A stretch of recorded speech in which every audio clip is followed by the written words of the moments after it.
Look at this note. It's from the Blue Book Modeling Agency in 1945.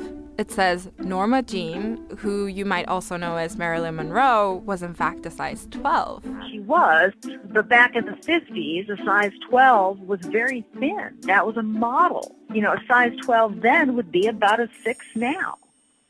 Well, to be exact, she would be a size 8 at Topshop, 6 at Zara, and 4 to 6 at American Apparel. To actually show you the inconsistencies, I went shopping. I bought 3 jeans at 3 different stores, all in the same size. We're already off to a bad start. These all look different. This is not a 4. This one is the one in the middle. This one fits. Hold up. I give up. Let's wind back a little bit. It was the Napoleonic Wars and later the Civil War in the US that demanded a sizing system for mass production of clothing for the first time. It was for men's uniforms. After that, men's suit sizes were based on the chest measurement, and the rest was calculated accordingly, assuming that their bodies were in proportion. The demands for mass production of uniforms escalated, and ready-made clothing became really popular. By the end of the 19th century, most people were wearing ready-made clothes. In 1939, the US government funded statisticians to collect the weight and 58 measurements of 15,000 women.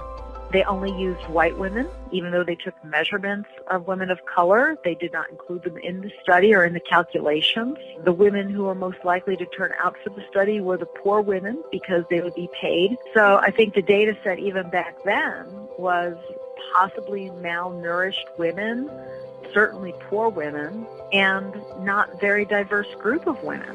And that's what we started with.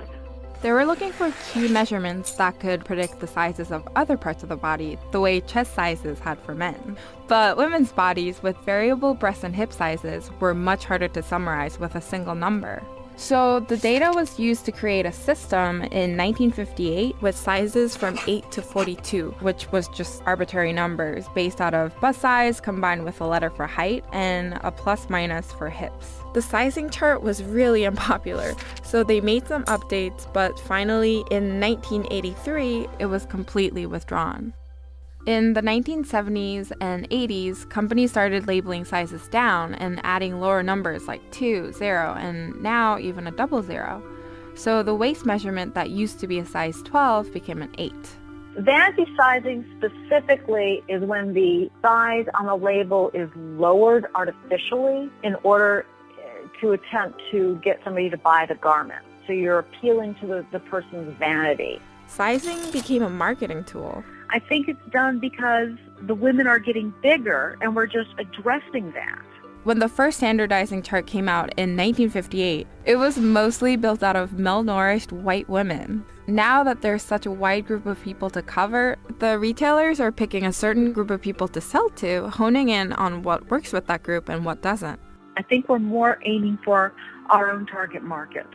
When Abercrombie and Fitch does their sizing, they're sizing it to their target market, not to me. And we just kept tweaking that information until we sold more garments and could lower the return rate. That means that even brands owned by the same company will have inconsistent sizes. A size 8 at Banana Republic will have the same hip size as a size 2 at The Gap. So if you get frustrated while shopping, it's not you, it's the industry. It's not women's bodies. We're fine the way we are. They're just random numbers. They don't mean anything. And if you don't like the size, just cut it out of your clothes.